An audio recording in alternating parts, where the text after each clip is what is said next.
Did you hear my answer? Do you want me to let everyone hear your question again, and then I can? Yes. Okay. Okay, go ahead.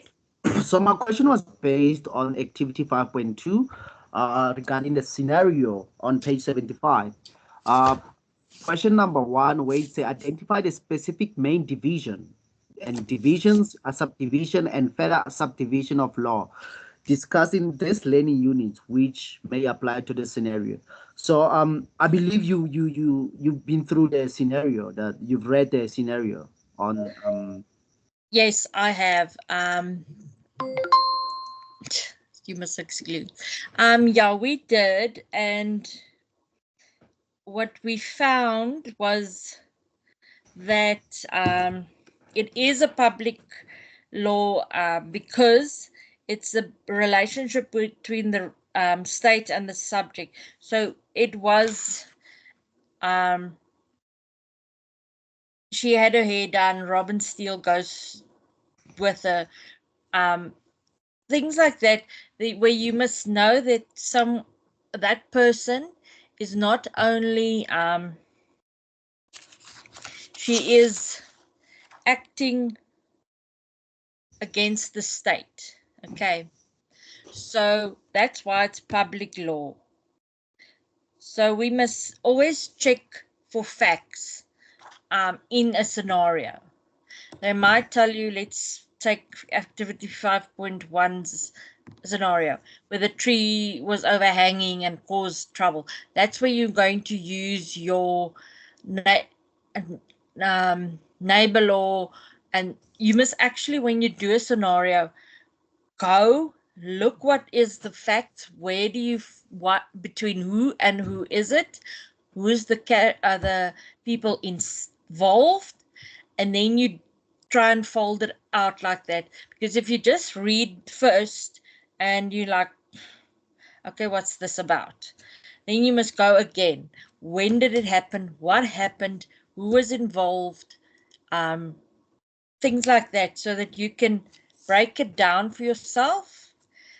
And then after you've solved it that way, you will most likely also come to the conclusion that we came, which is public law. Okay, because there's a case against, it's the person against the state. All right, does that make sense to you? yes, yes, it does. Thanks. I think I do understand it now. Okay, so every time you do a scenario, guys, read it more than once, start underlining, highlighting, making notes on what happens, when does it happen, who's involved, all those types of things. Because at the end of the day, if they give us a scenario at the end when we have to write our exam, and we like just quickly read through it and think, okay, we're now finished, and we miss some of the key points that we're not used to getting, then we might give the wrong answer. Okay. Azande, you have your hand up. Hello, ma'am. Hi. Ma'am, can you explain community, individual morality for me? Morality. Now I have to jump away. Sound is not good. It's on page Whose 50. sound is not good? Mine. On page 50. Let me just get to that because.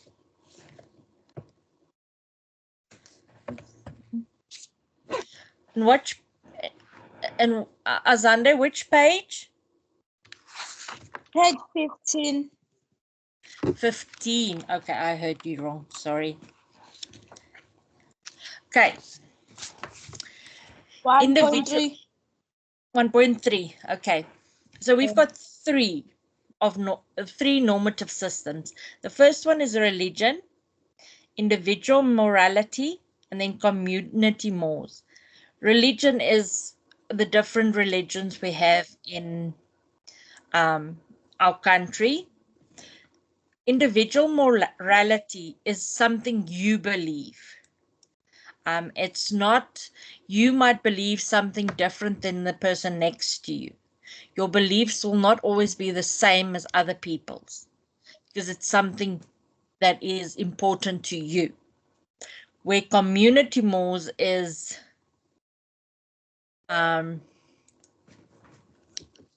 where the community has decided, no, you are not allowed to have multiple wives and things like that. So when we talk about the normative systems, we're talking about religion, which each of us has different religions. And individual morality is just what you believe in. If you believe you are allowed to have 2 wives, yes. It's Thank you personal, so like you much. said. It's personal. It's a pleasure. Anyone else with a question? I saw there was a question about Unit 3. Is that correct? Guys? Is there anyone with a question except for Unit 3?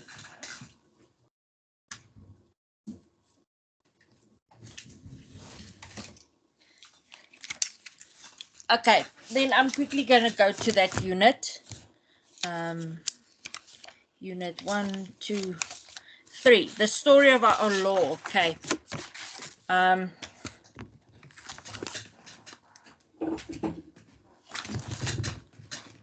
The story of our law is divided. Okay. Sorry about that. It refers to 5 periods in our history. Okay, we all know that. It is Roman law becomes Roman Dutch law. Number 2 is Roman Dutch law comes to the Cape. English law comes from Britain to the Cape. 4, the recognition of African customary law. And then number 5, the establishment of a constitutional democracy in South Africa. Now I want to, Boitumelo, your hands up. Do you have a question? Yes, ma'am. I was asking which page are you on right now? Someone asked to go on to Unit 3. Oh, okay.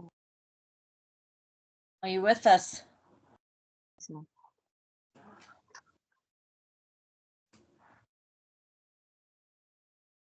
Okay. Page 51. Caroline says it's on page 51. Let me just... I'm jumping around now because... Okay. So which part are you having trouble with? Because we have to break it up into parts so that we all can understand it. So can you guys tell me where in Unit 3 you have trouble? Because it's quite a lengthy unit and it's difficult. It's one of the most difficult ones in the book that I've experienced.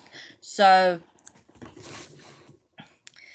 we are going, there's a few page numbers that I want to go over with you for Unit 3, which will actually help you a lot. So on page 42 of Unit 3, it starts with the Roman law becomes Roman Dutch law, okay?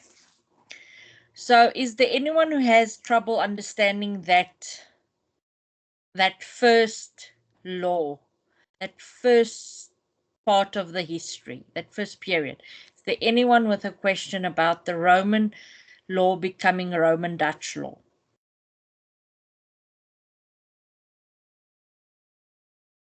Boitumelo, you still want to ask? Ma'am. Yes. Hey, ma'am, you said who took the name of a person who took Roman law and make it to Roman Dutch law.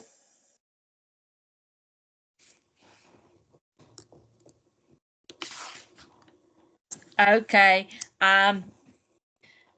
Justinian codification. So Justinian was a emperor in the 6th century, and he made up this code, which he wanted to reunite the Western Roman Empire and the Eastern Roman Empire. So he made a code, and the whole Roman law is about that codification.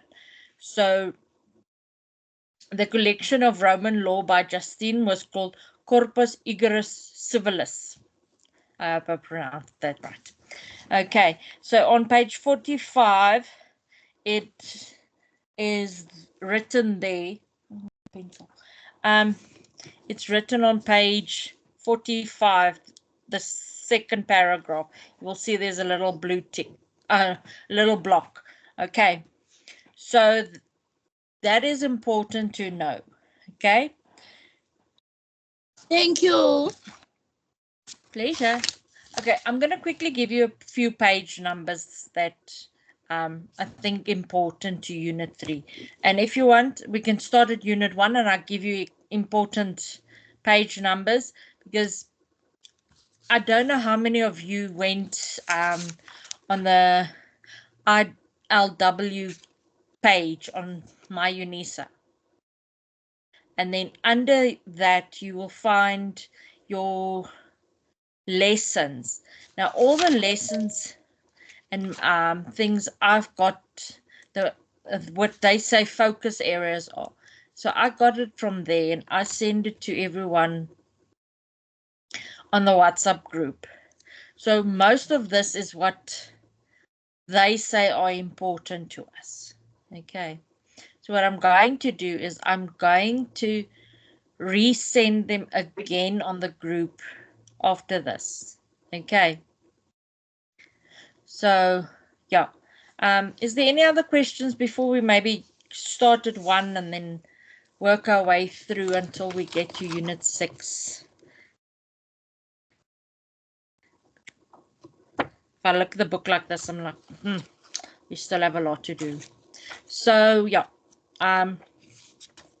Is there anyone else with a question before we move on to what is important?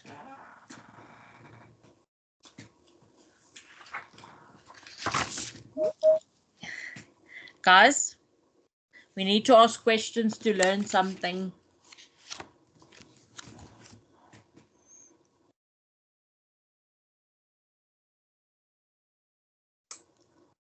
Okay, it seems like I'm the only one talking tonight. Hey, ma'am. Yes. Ma'am, I didn't know that in the last class I asked what is obita, and I didn't get a clue. Thank you. It's on page. Yeah. Which page? Which page? Which page? It's on page 83.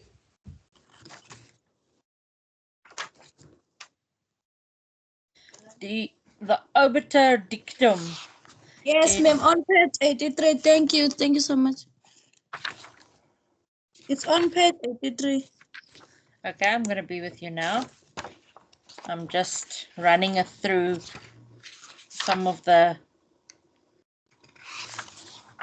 It has a meaning. We spoke about it the other night. I can remember someone asked that. We were like all stumped at first. Okay. The literal translation for it is remarks in the passing. It's remarks that is on page 104. Caroline, it's on 104. It says there, the literal translation of obiter dicta is remarks in passing. This is general remarks that the judge is making.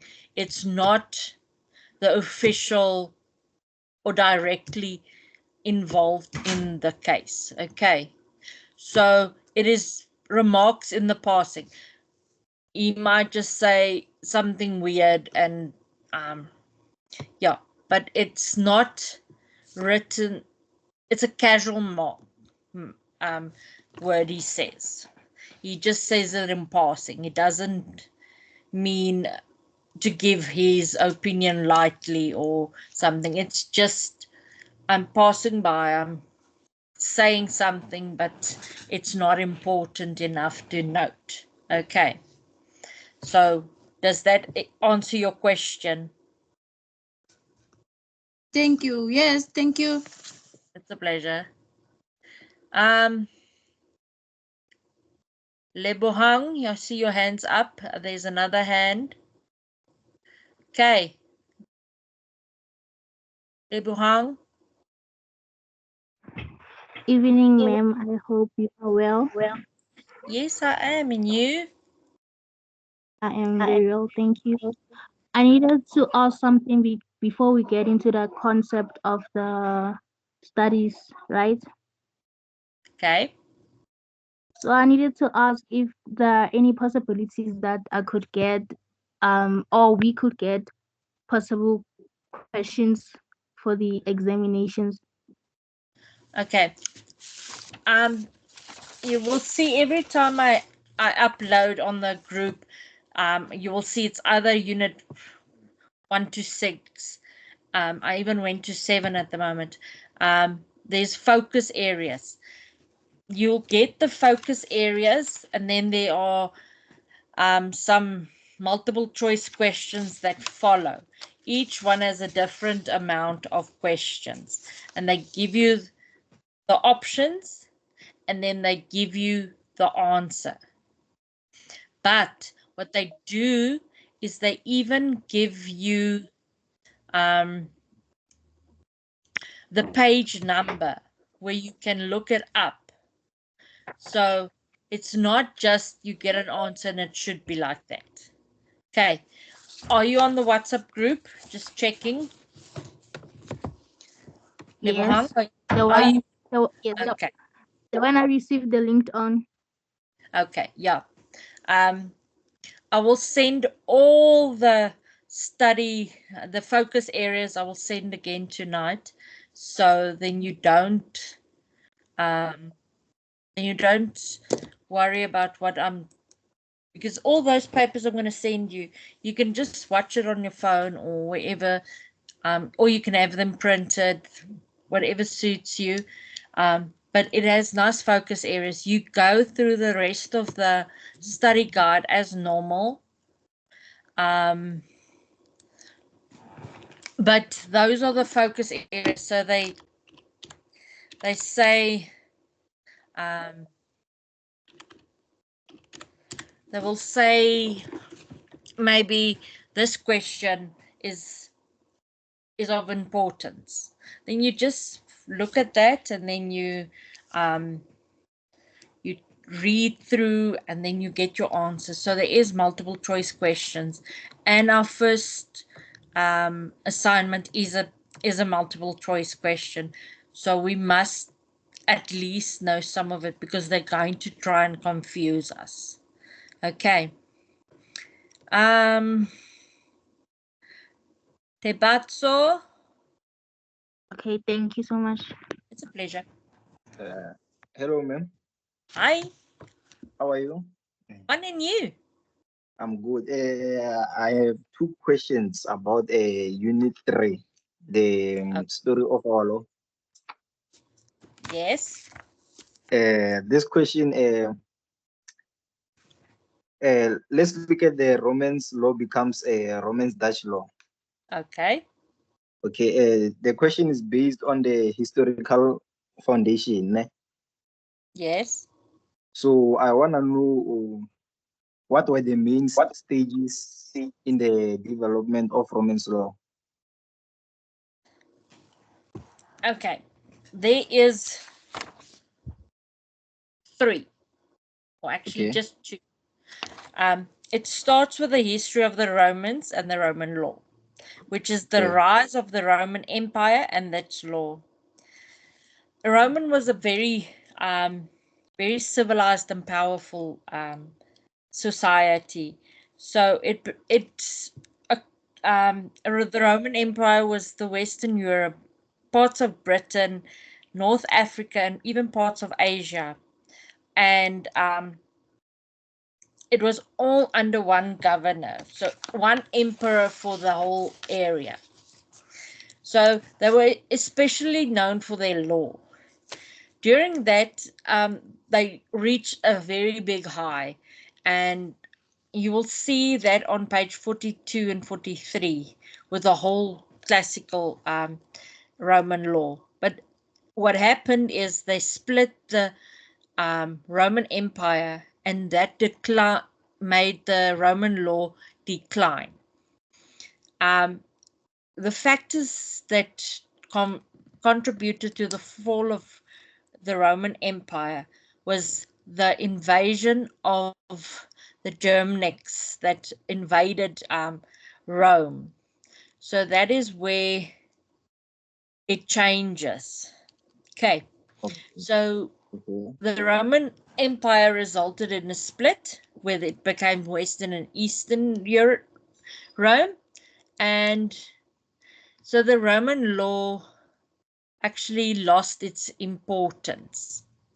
But it survived, and the Western Empire, that was the Western Empire, the Germanic tribes took over it, and the Germanic law influenced the classic Roman law.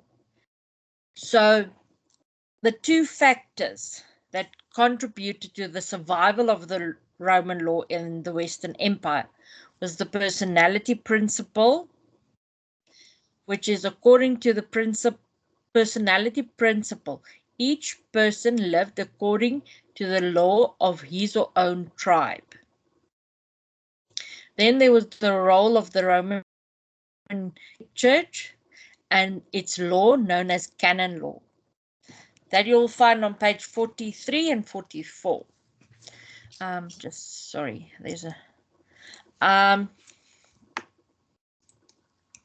So the Eastern Empire, that is where Emperor Justine played a role. He made the classical Roman law survive, and he made a codification. And a codification of law refers to a collection and a writing down of law as a code. Okay, so it is so we have to know at least what Justinian was, what happened, what code did he make, what is the code we are referring to. So we refer to the collection and the writing down of law as a code. Okay. Does that answer your question? You said the collection and what? It is the collection and writing down of a law as a code. Okay. So okay. Second question. Yes. How did these stages influence the formation of Romance-Dutch law in the Netherlands? Okay. So all of that happened in Europe, but the reception of the Roman law in the Netherlands is important part of our history. The reception law refers to the adoption of one law into another. So page 46, it says the reception of Roman law in the Netherlands that is particularly important to our story.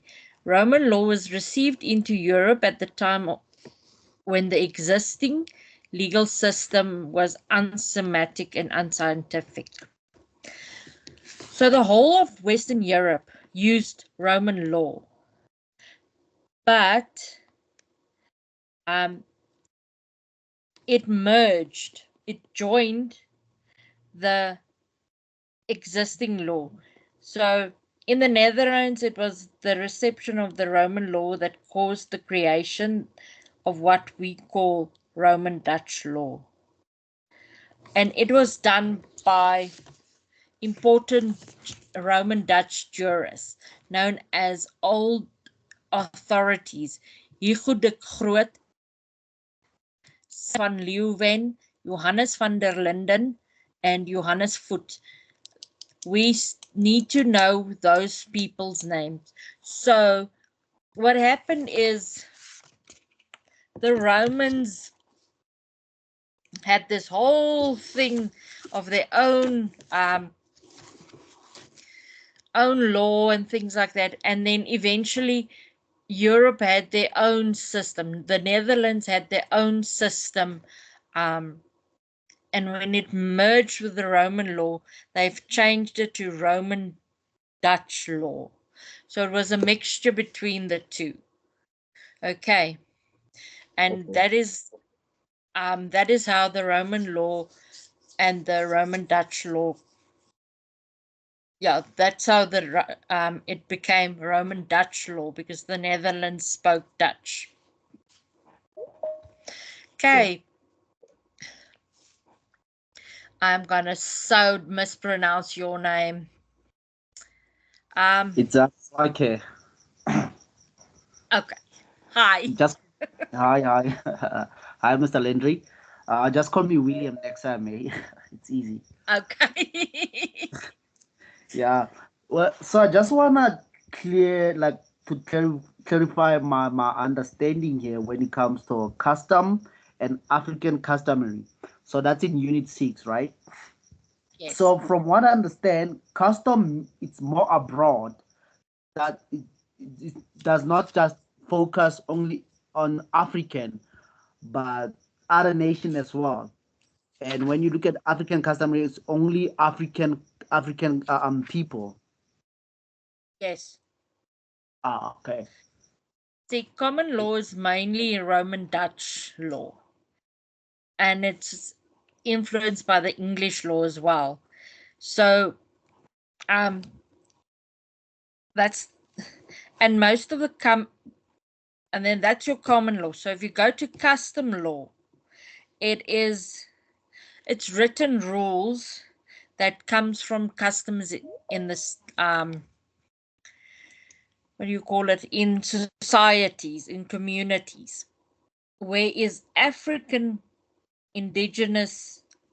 customary indigenous law is largely unwritten.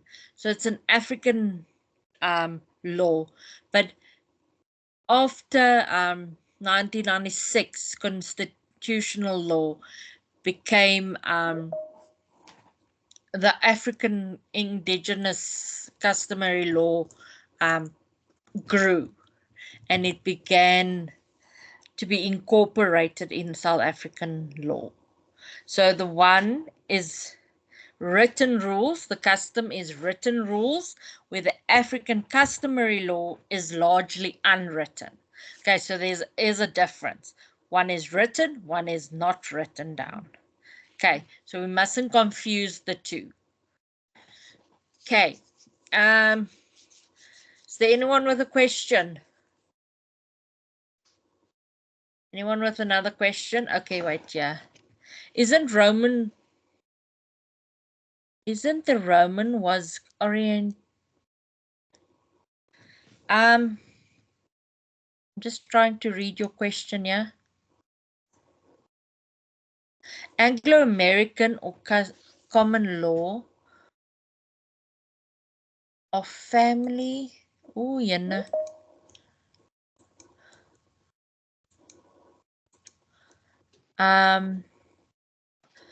Law are the same, or is it like Anglo-American and common law is not the same law. We must just remember that. It's not the same. Common law does not include Anglo-American. Yes. Yes, someone's mic is on. Okay. Yes, it originated in the Netherlands. I can only see some of your remarks. So yeah. I see your mic is on. Do you want to ask me a question?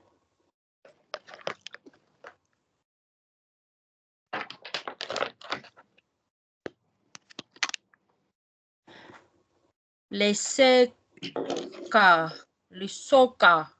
I'm pronouncing this wrong, heavy. Okay, there you go. Okay. So, is there anyone with another question? Hi, ma'am. Hi.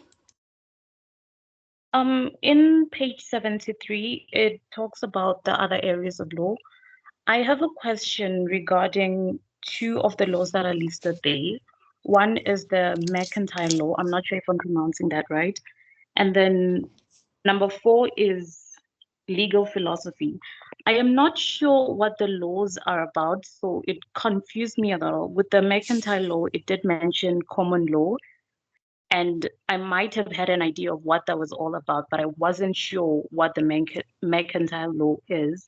Same goes for legal philosophy. If it's possible, could you please give scenarios for both the laws, even if it's separate scenarios for each law, so I can understand what the two laws are about?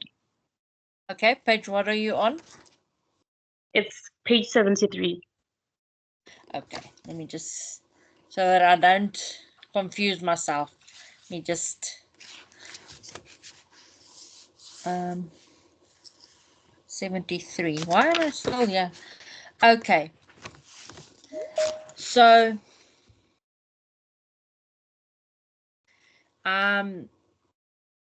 this is going to be weird, but yeah.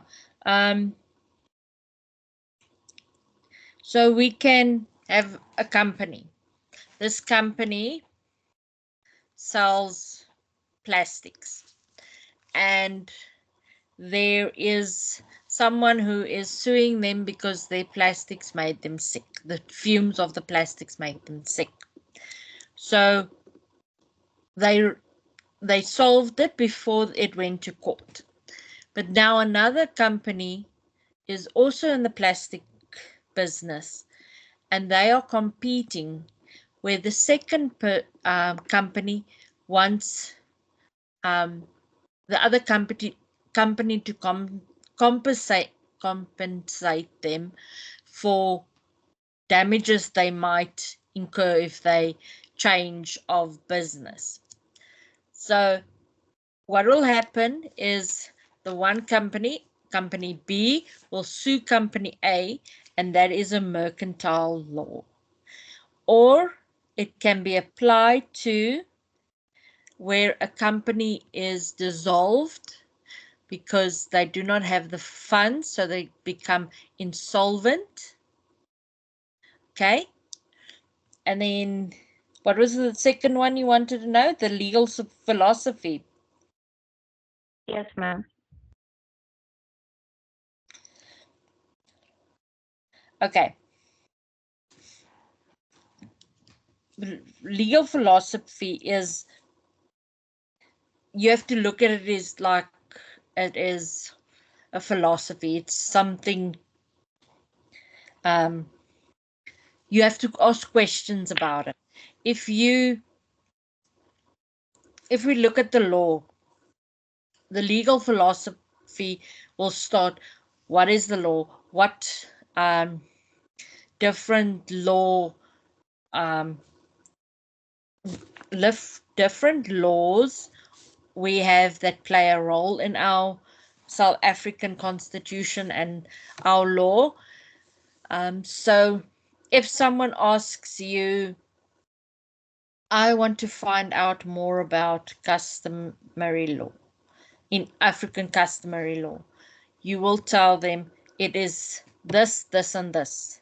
So what our legal philosophy would be, that we have 5 different parts of history, and you can name them up whichever you see. So you will tell them about the Roman Dutch law, the English, the Roman Dutch law. The Roman Dutch law comes to the Cape. English law comes from Britain to recognition of the African customary law, as well as the establishment of the Constitution. You will tell them about that. That is the philosophy that we have. Okay, so that is what we do have in our country. So the difference between the two, the one is not just always public matters. It can also involve people. Okay. And then Okay, the thank you, legal. ma'am. Okay.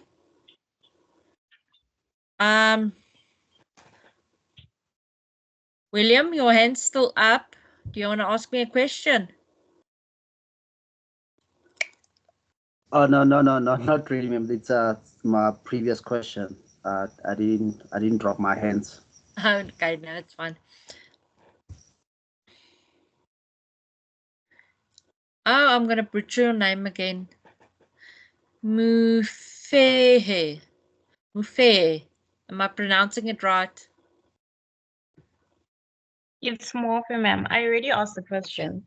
Oh, sorry, I see your hands up. And I'm still, after today, I still mispronounce your name. It's been so long.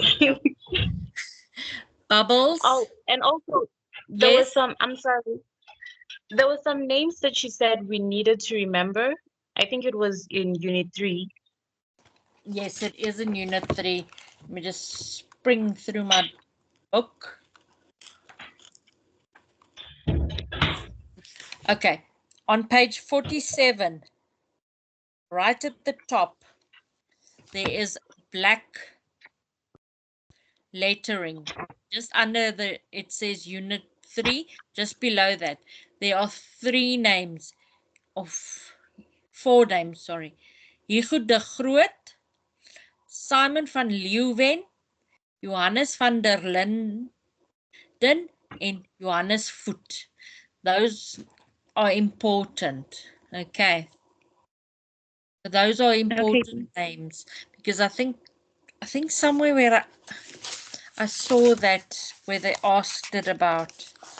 I'm just quickly looking through the questions I have. Can't remember this because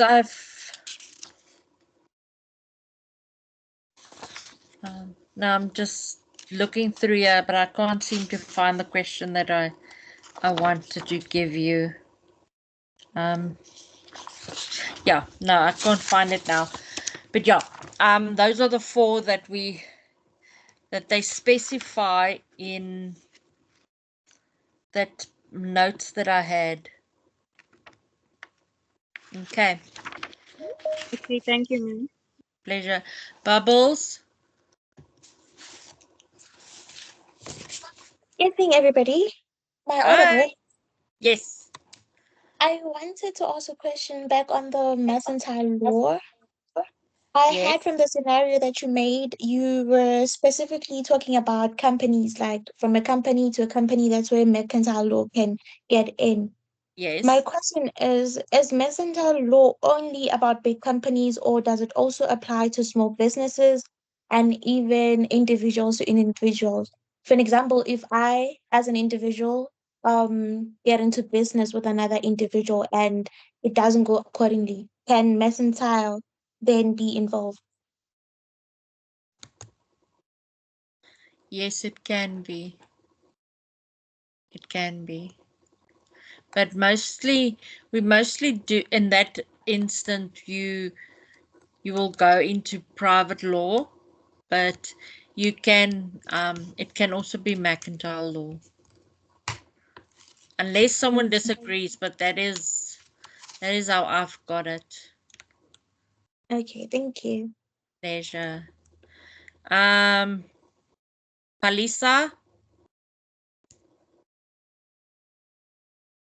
Alisa, your hands up.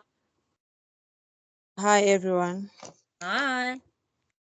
Ma'am, I've got a suggestion here. Yes. Yeah. Like, can you just go to maybe Unit 1? If anyone has questions, any questions regarding Unit 1, he or she can, raise up their hand. And then we go to Unit 2, because this thing of going to Unit 5 and then next thing, Unit 1, I mean, I'm so confused right now. Just a suggestion though. Don't come for me. Nobody will come for you. It's not that bad. We are very okay.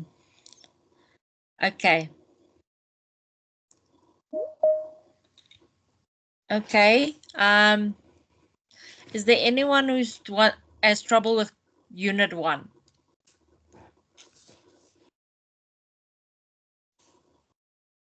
Is there anyone who's struggling with Unit 1? M. Mashimbe. I think I misspelled your.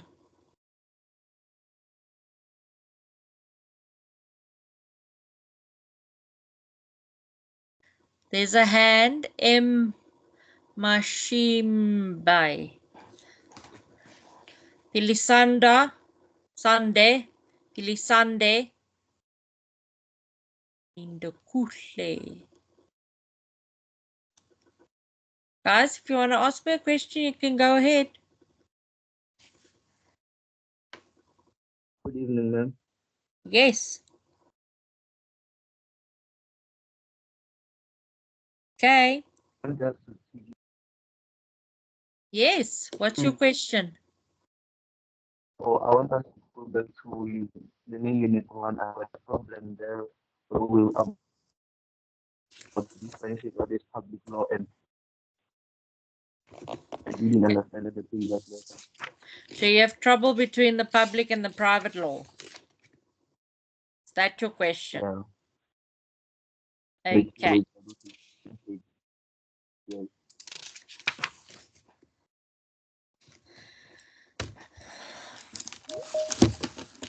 Okay, I'm going to answer you now on that. So I wrote it down. Okay.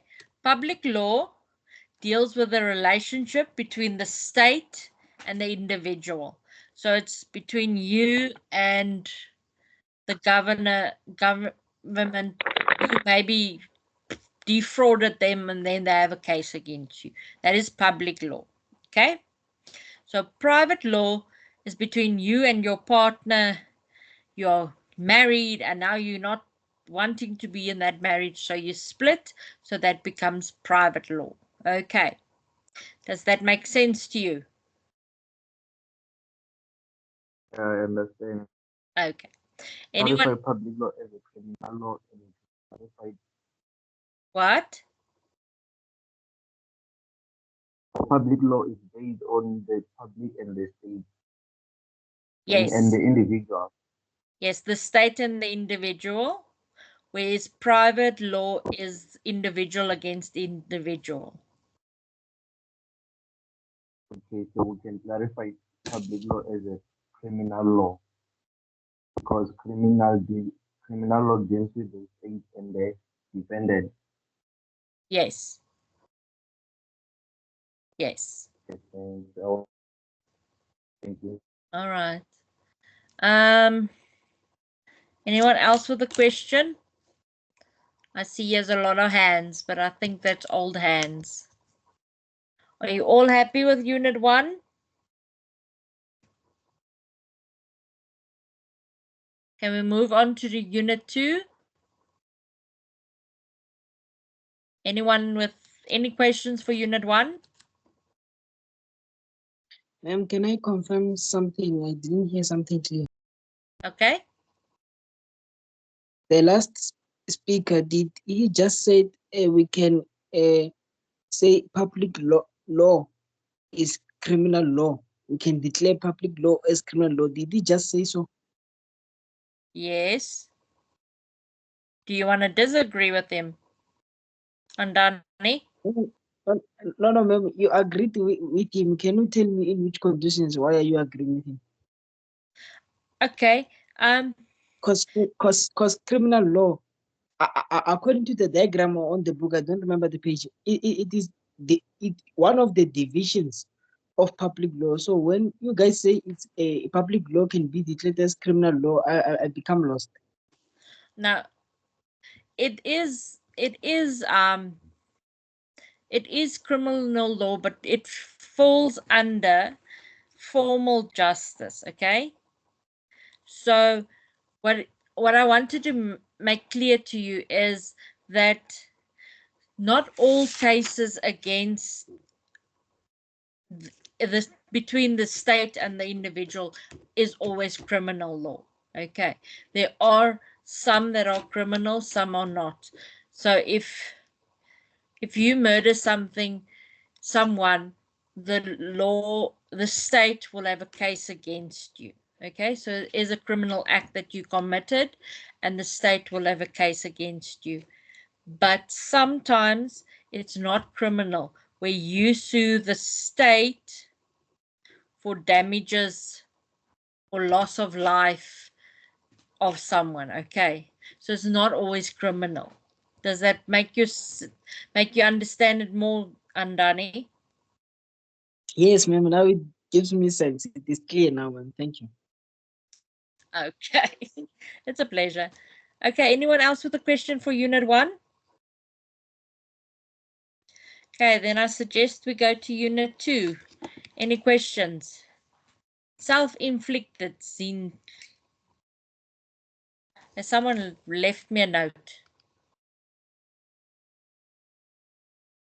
I'm so behind. Yo, Tommy, did you study? Oh, my word.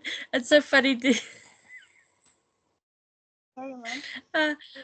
Yes. You can speak. Sorry, ma'am. Can I take you back to Unit 1? I couldn't unmute my mic. Okay. Speak. Was it safe to say that formal justice can be applied in both public and private law?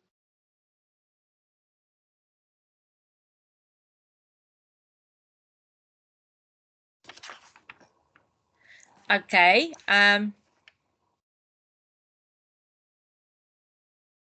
So you want to know if public and private law can be formal law, or was it formal justice? I'm having trouble hearing you.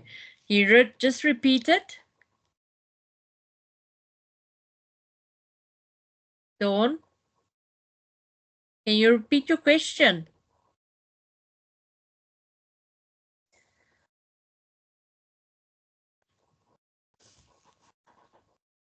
Dawn?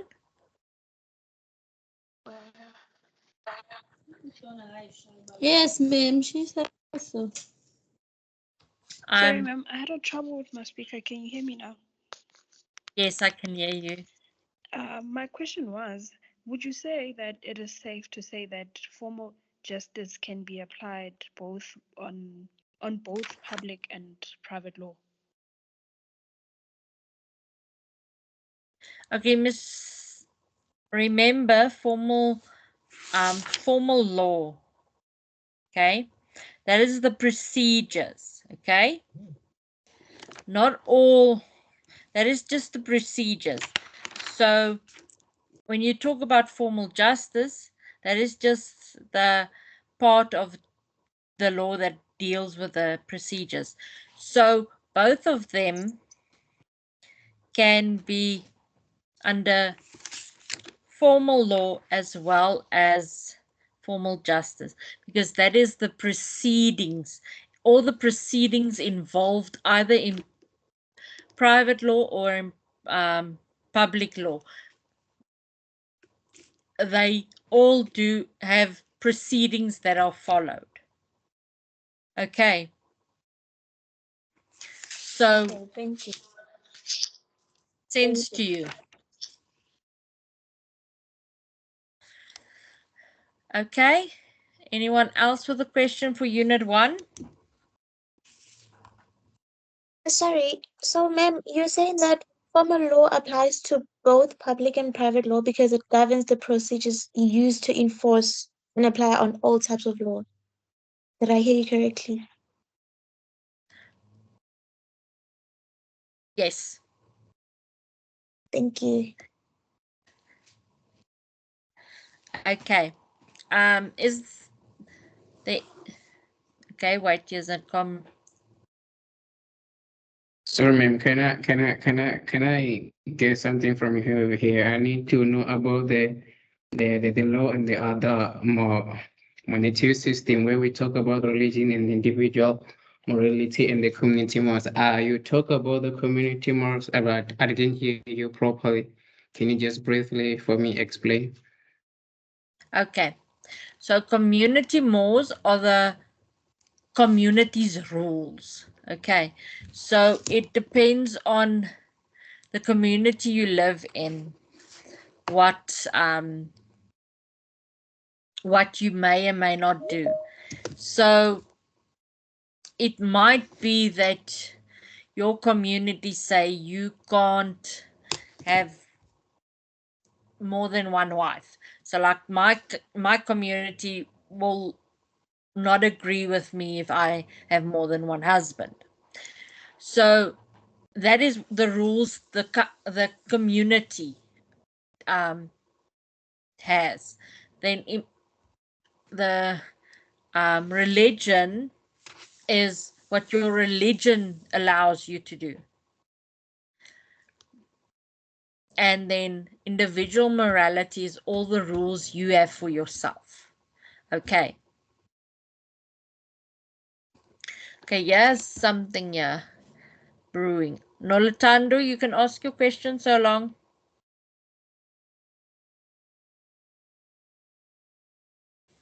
Sorry, ma'am, it's a mistake. Okay.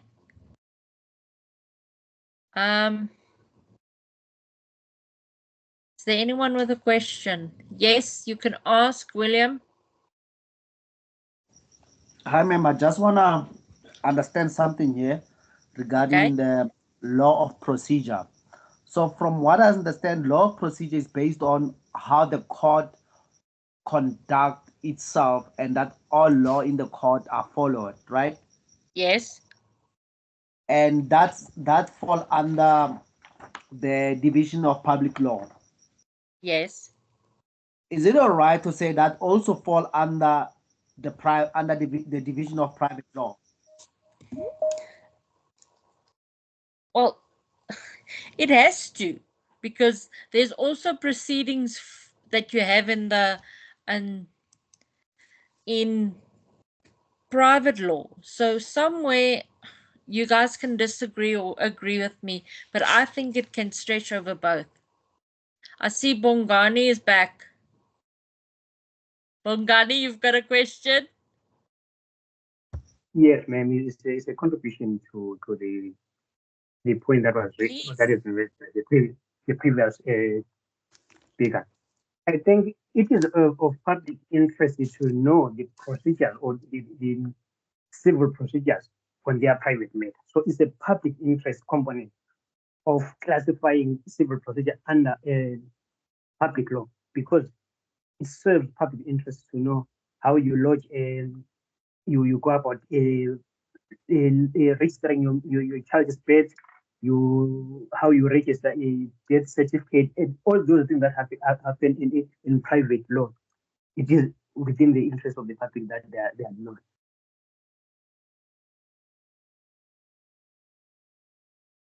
Okay, does that answer your question, William? I couldn't really hear Bongani very clear. So but I would respectfully would like him to repeat again. Bongani, can you repeat your answer, please? Yeah, for my reasoning is that it is of public interest to know the laws that govern their private legal matters, be it registering a marriage or instituting a divorce or any other form of private matter. the laws that govern that section of the law is of public interest. It is of public interest. I'm not sure if I add some clarity or I still vague a little bit. Yes, I do understand Bongani now. I do understand that. So another question here, since Wally said it's all about the public interest. So what if the conflict is about two companies that actually doesn't involve any public interest? Does the law of procedure still have to be followed?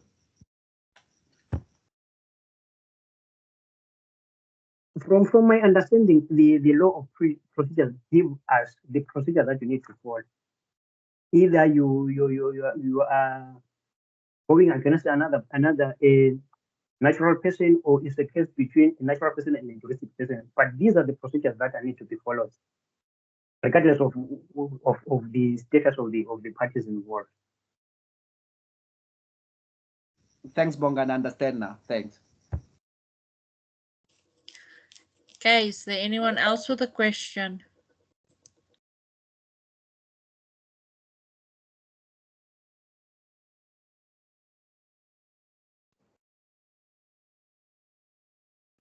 Okay, can we go on to Unit 2? Anyone with Unit 2 questions?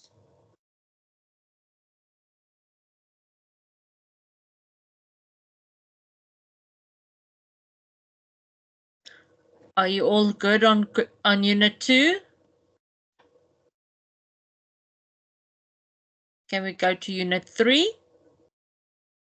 Anyone with questions on Unit 3?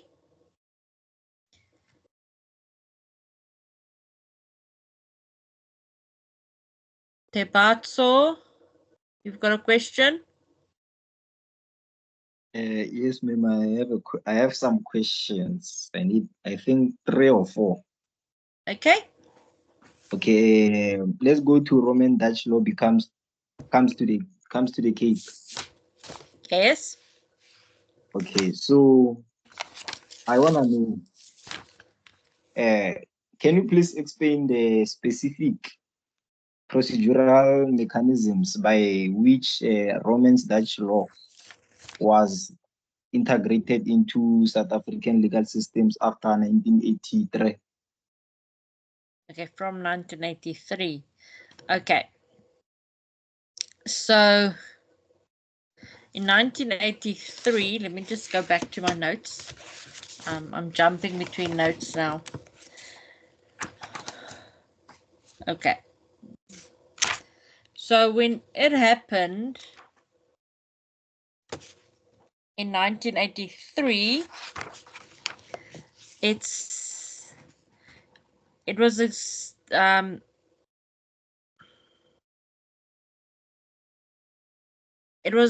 1983. Yeah, I'm on the right page. Sorry. The English law became increasing. So after it, from 1838 until 1909, it was that. Then we changed in 1983. Where's that now? I lost my page again. I'm just trying to find my notes again. Okay.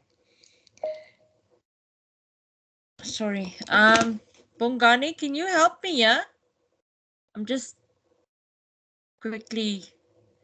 I'm not sure if I've got a correct interpretation of the question, but what I know about the 1983 issue is that there was a tricameral parliament where there were There was three what? divisions of tricameral. Pardon? Tricameral. Tricameral. Where there was the law for the whites, the followed by the law of the colored and Indians, then the blacks. I think that's the component that goes to 1983, if I'm not mistaken. But there is a tricameral parliament in 1983, where there were three specific or three distinctive laws that were made according to race, 1983 issue. Okay. So there were three laws that, three courts actually, one for the white people, one for the coloreds and Indians, and then one for the black people. So that it's a oh, I can't pronounce the name. Oh, I can't remember the name, but it's three. There's three courts that we had in that time. I'm just trying to find the, because we spoke about it the other day with someone. They asked the same question. I'm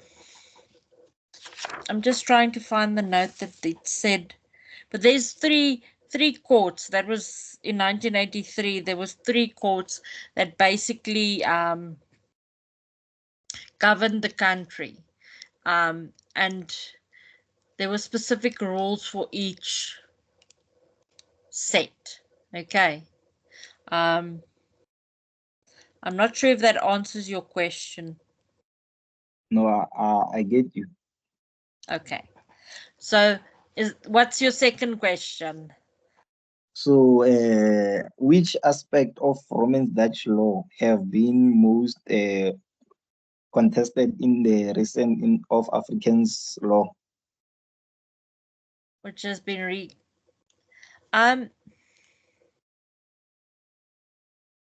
let me think carefully. Sorry, can Mr. Tumasa repeat the question? Which aspect of Roman Dutch law have been most contested in the recent of South African law? Okay. See, the Roman Dutch law had it tells you in other countries that you may hang people, or so the death penalty is, in some countries it was permitted, especially in the Roman Dutch era. But nowadays we don't have the death penalty in South Africa. So that is what's changed from the Roman Dutch law to South African law, as we've adapted from inhumane laws. Okay, so some of the Roman Dutch law was not humane, considering some other parties or some other races and religions. Does that make sense to you? Okay, no, I understand. Okay. Third question. Let me wait.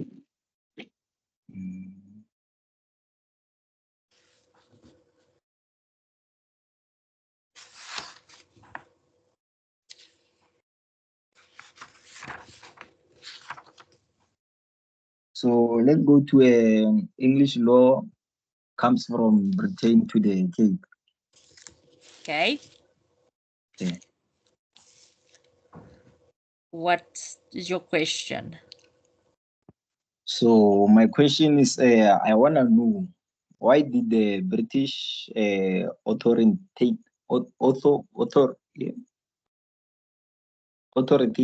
choose to retain Romans? What did the British authorities choose to retain Romans Dutch law as for? Wait, let me check.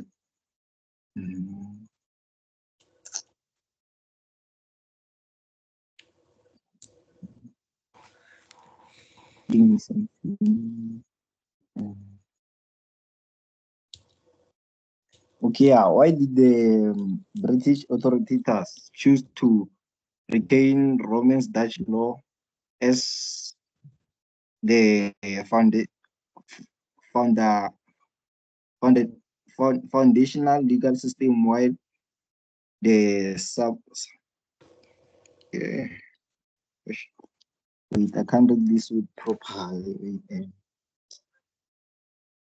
Okay, let me skip that question. So, No, but don't skip. I'm also curious to know. You can just go to the RRT and type it out, then we can help you from that. Yeah, type it at the bottom and then we'll yeah, okay.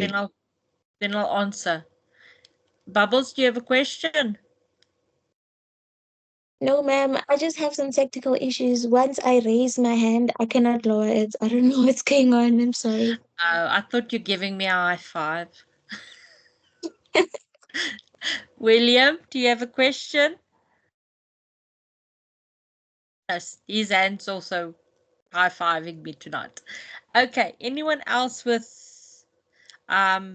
issues with Unit 3? Yes, Bongani. And unfortunately, I don't have issues with Unit 3, but I need to add on what the previous speaker is. I want to answer the previous speaker's question.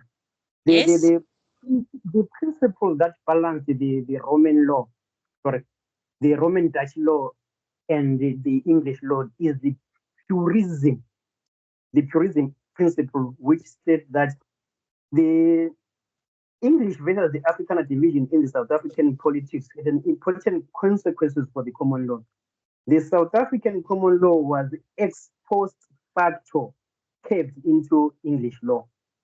So into English law and the Roman Dutch law, because the African political powers gained momentum movement across South Africa. So the balance that was struck was that it was a ex post facto.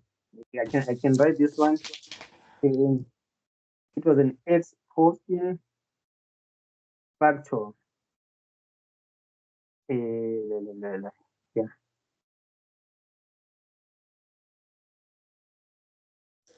It was an ex post facto which balanced the which formed the common law, because there was a need for a common law between the English speaking and the Afrikaners for them to conduct any form of business. So the overlapping of the Roman Dutch law and the English law gave that common ground for the establishment of the common law.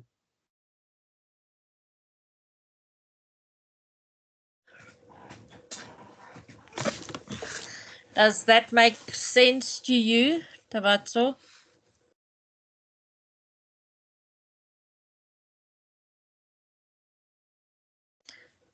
Have you typed your question?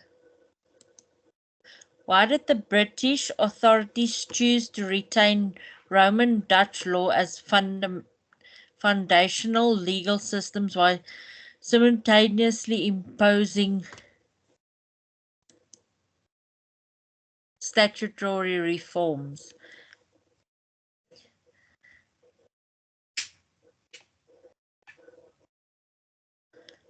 William? Okay, your hand's still up.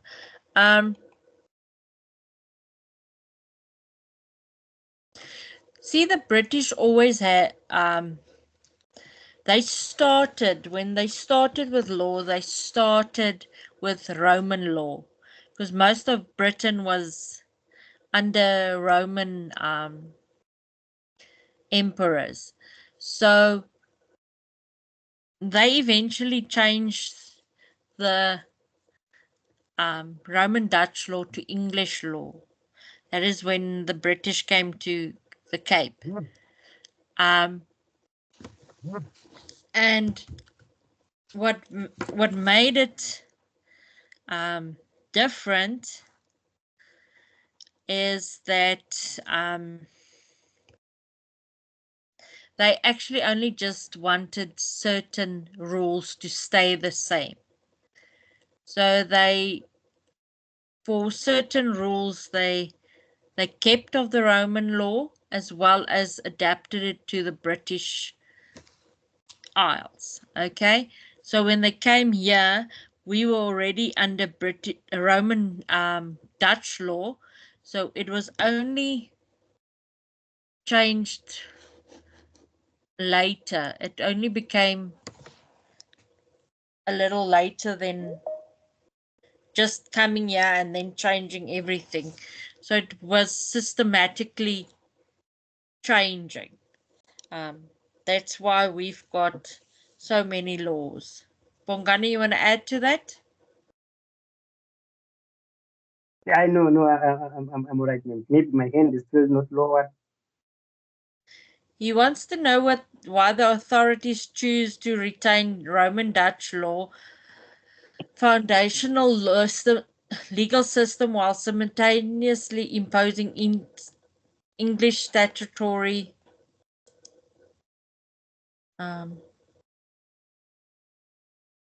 statutory reforms. Okay. Can you see his question at the bottom?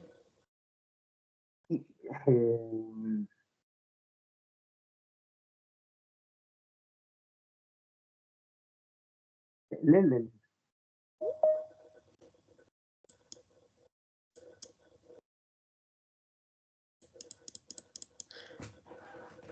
Okay. Hey, give me a minute or so. I need Okay. to check something. Okay, check something. We'll get back to that question. Anyone else Well, with a can I add my 2 cents on the question? Yes, please. I have two reasons. One, it's stability. The system was already functioning for private law, so they kept it. And another one is to avoid conflict. So settlers were familiar with Roman Dutch law already, so changing it entirely would cause confusion and resistance. Yes. That's a very good explanation of it. Thank you very much. Did that answer your question, Tabatso?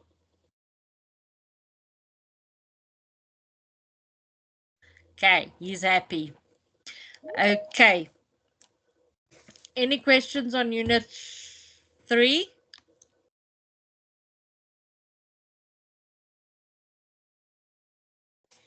Okay.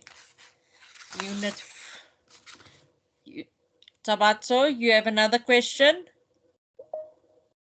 Yes, I have a last question. Okay. It's still based on the English law comes from the Britain to the Cape. Okay. So I wanna know, in what ways did the introduction of the English court structure the procedural law after 1920? After 1820.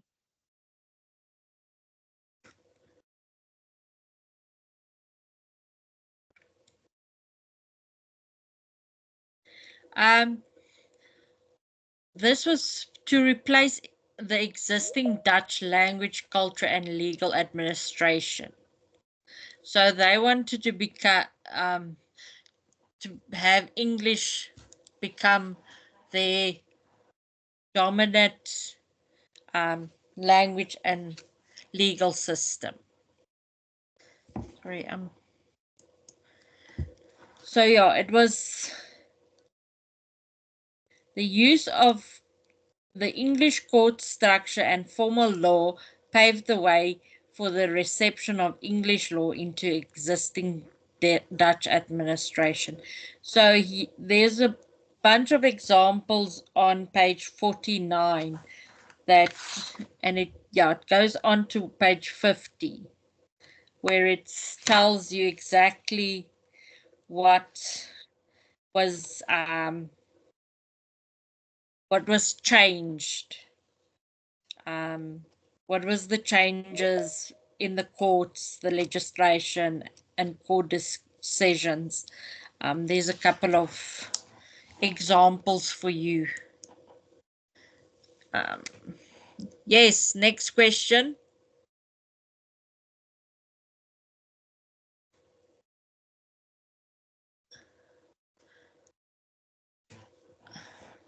Can you ask your question? I can't seem to. Whose hands up?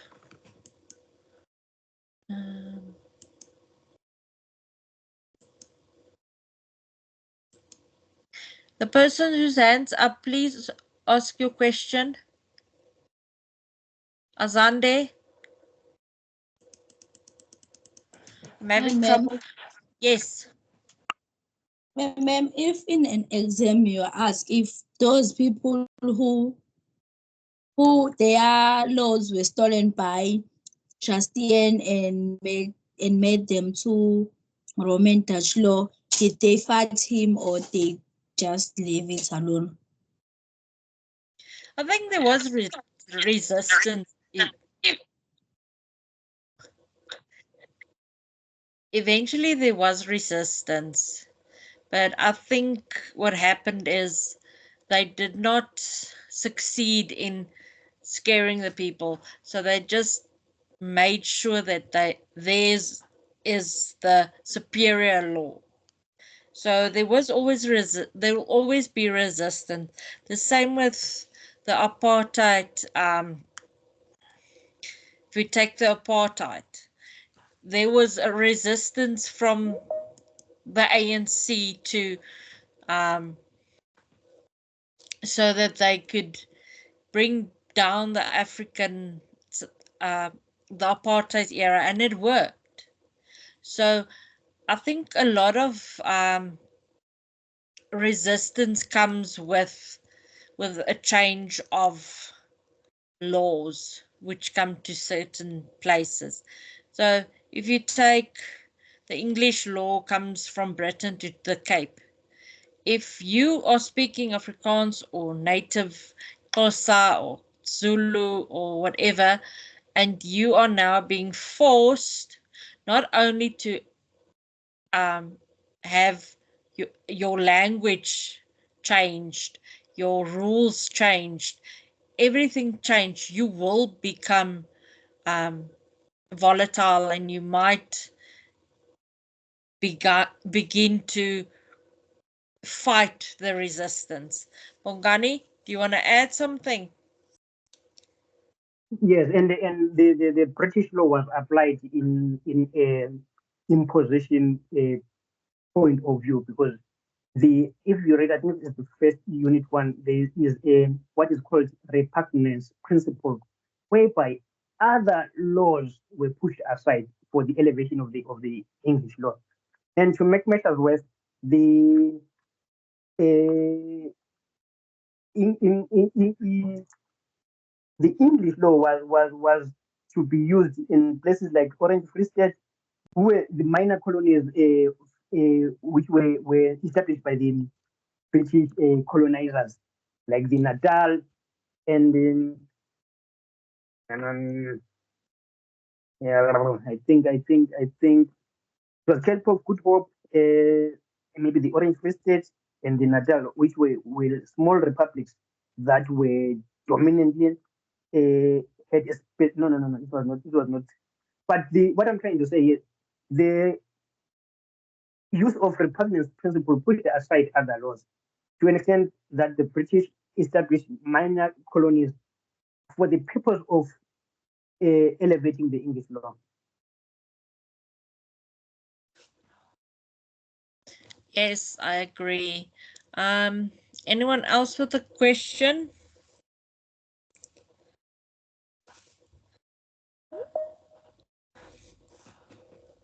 Are everyone happy with the? Are you all happy with?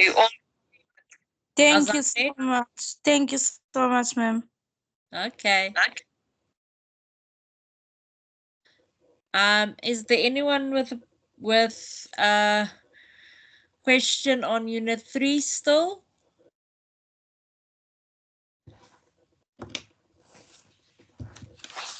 Can we go to Unit 4?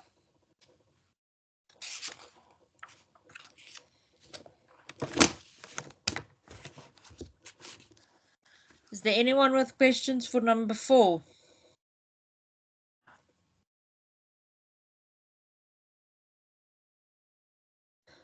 Okay. Unit 5.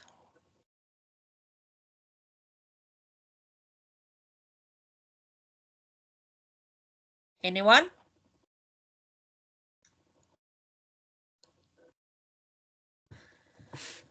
Unit 6.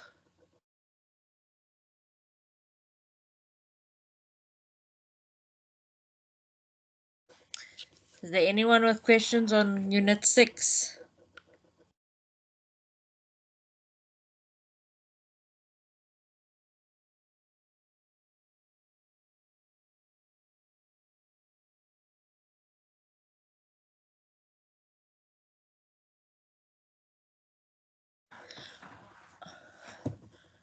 Okay, I think everyone has asked their questions. Is there someone that has a question about any of the 6 units that we are doing our first assignment on? Anything? Now is your time to ask.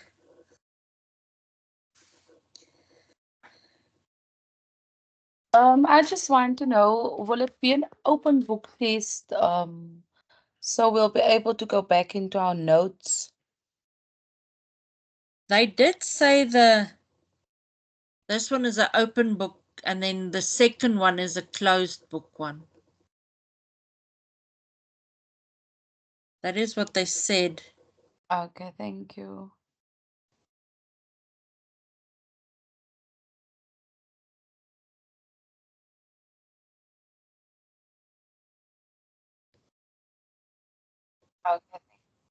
Okay.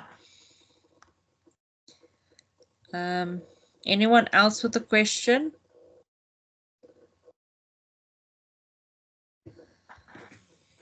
Anyone, guys?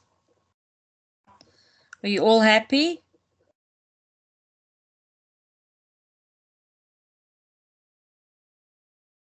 Okay, I see someone wrote here on the group that said they are not happy, it looks like. They are suggesting they make groups of 10. So yeah, we're just trying to help you, by the way. So is there anyone with a question or something? Unit 4, legal families. Okay. What about the legal families? Don't you understand? While I'm still here.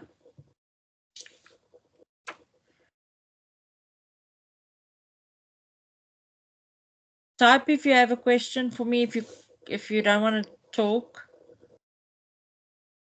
Okay.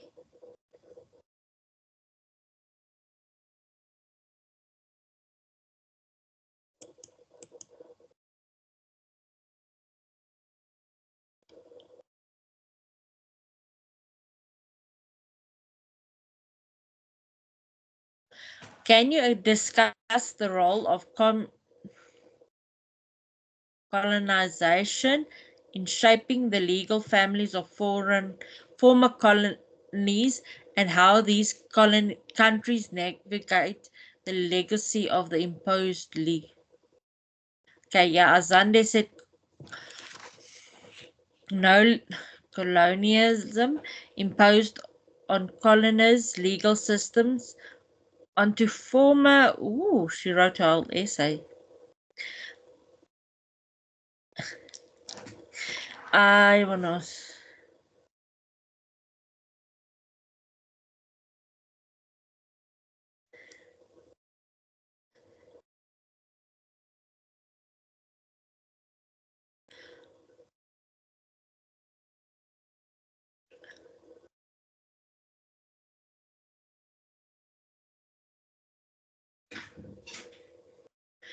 Okay, if you don't have a study guide, then you must.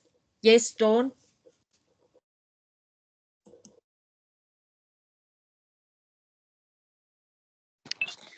Hello, ma'am.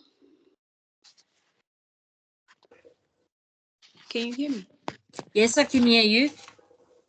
What would you say are the most important points we need to point out or pick out when studying a case? Sorry, I didn't get your question.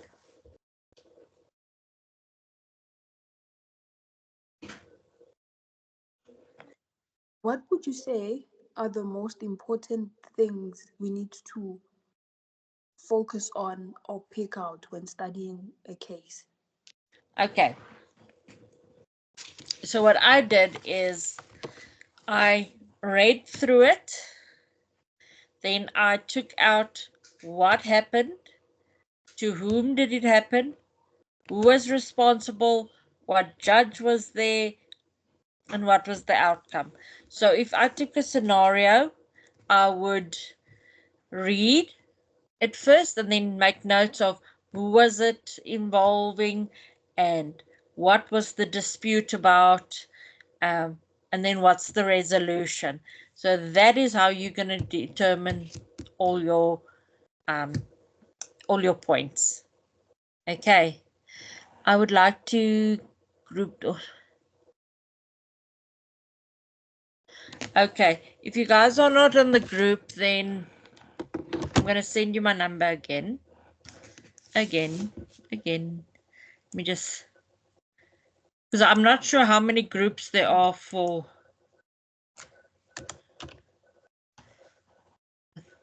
Some people are not happy with this group, so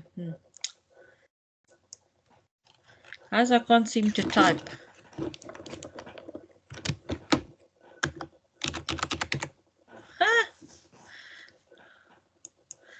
Okay. My computer hanged. Is there anyone with a question?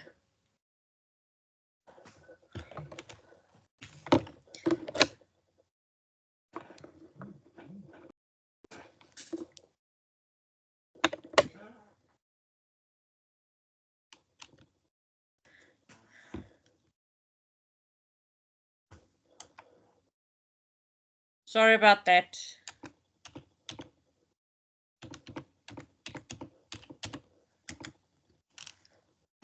Guys, is there anyone else with a question?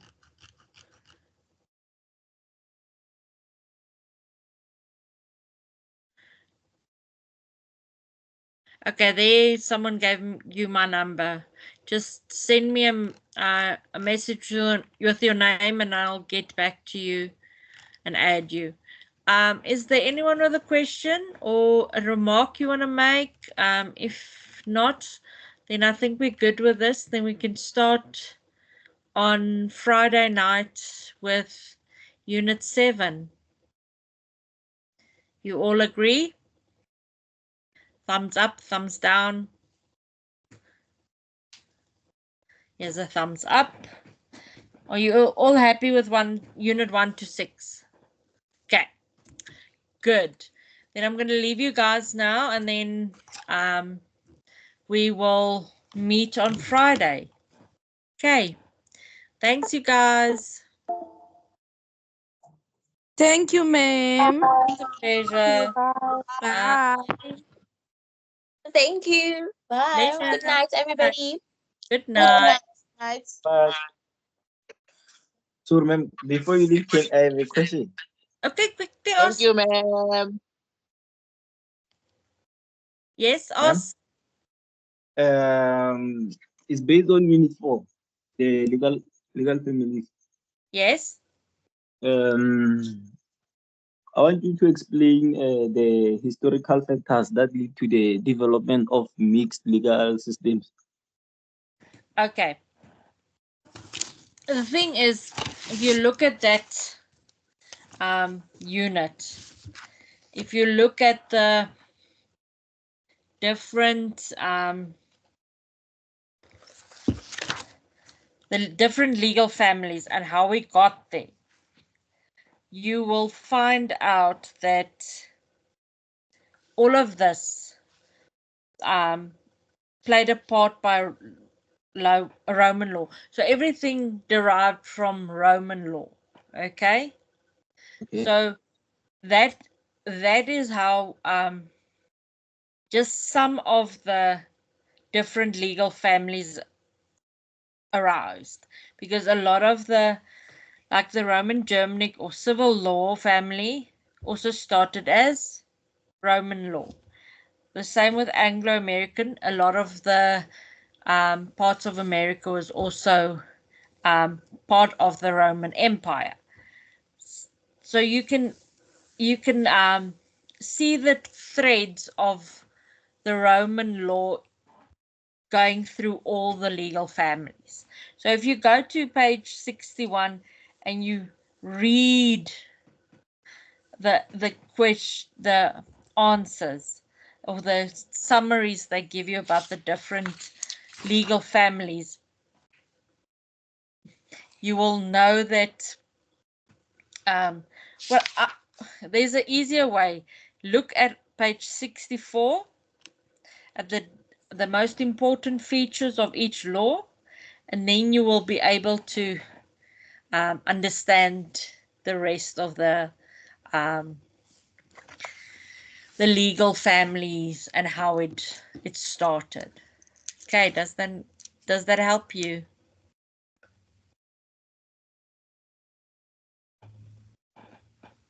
Okay. All right, you guys. See you on Friday. Bye. Bye.